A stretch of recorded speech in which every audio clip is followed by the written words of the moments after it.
Okay, so we have a few questions on the board. We have one all the way from the beginning of the class about Lashon Hara.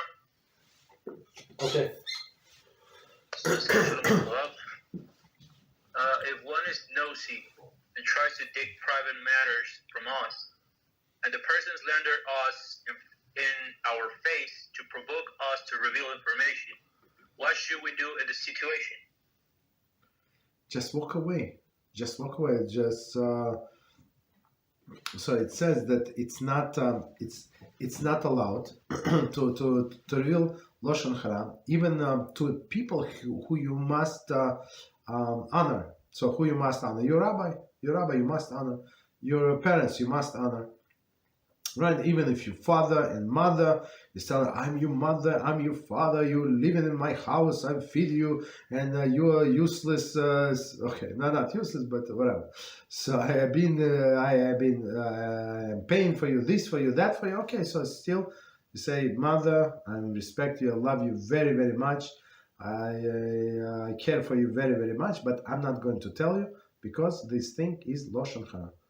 Rabbi, very nice, but it's not for constructive purpose.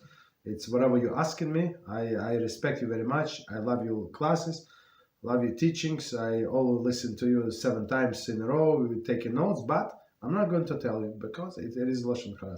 So if halacha, it's halacha, right? Like this about the person, like people who you must honor. So needless to say, other people, low life.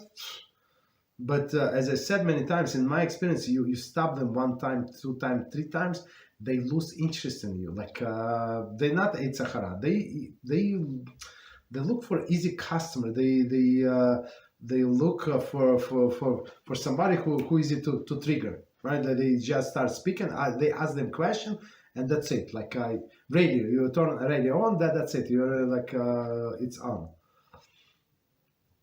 Just refuse 2 times. Like sometimes you have to like stop them like hard. So I'm not interested. Say like and that's it. They're going to leave you alone.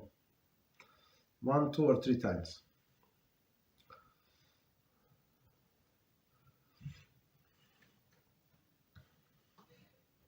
Thank you, Rabbi. You're welcome.